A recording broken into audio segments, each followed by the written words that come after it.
Ha jigitler. Allah'a şükür. 2 saatten астам жасалған жаттығуымыз аяқталды. Allah'a şükür.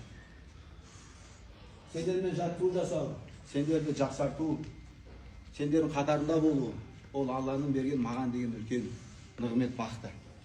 Сондықтан жақсы күндеріңіз молынан болсын.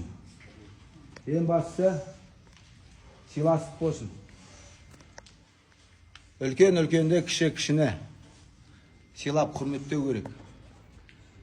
Көкірек бәрімізде бар. Бірақ бұл жерге мен ағай бапкер болғаннан дегеннен кейін мені тыңдау сендердің міндеттерің. Көкірек, намыс, басқа жерге салып қойыңдар. ММА-да шығасыңдар ма, басқа жерлерінде шығасыңдар ма, сол жерде көрсетіңдер намыстарыңды. Ал мені сыйлап шақырғаннан кейін сый құрметпен шығарып салу керексің. Дұрыс па не? Дұрыс емес па? Дұрыс. Сондықтан бауырлар, ағайындар, жақсы күндеріңіз молынан болсын. Сен бауыр мен бокс жасам деп жатсың. Сен менен бокс жаспақ қой бауырым. Ол дұрыс емес бірінші. Сен боксер бала емессің.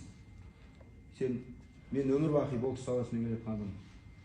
Егер де сен намысыңа бір тиіп кететін бір сөзің болса, мен Аллах разы болсын сенен кешірім сұраймын. Айтарым сол. Жақсы күндеріңіз молынан болсын. Алла амандық берсе, Алланың қалауымен жақсы күнде жолға берейік. Алла бұйырса қазақ еліміздің аспаны ашық болсын. Жеріміз әрдайым тыныш болып, қазақ еліміз әрдайым байқуатты болсын.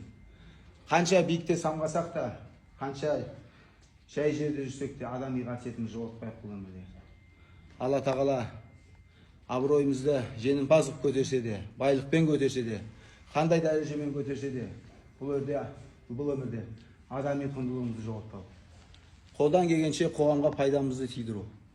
Ертеңгі күні артымыздан өсіп келе жатқан бала шағамыз, артымыздан өсіп келе жатқан інілеріміз, артымыздан өсіп келе жатқан қазақ елінің жастары бізге қарап үлгі алатындай.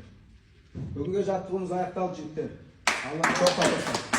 Алла амандық берсе, иншалла бір келетін бір уақыт келер тағы да. Сол кезде бір жақсы күнде тағы жолығамыз. Сау болыңдар!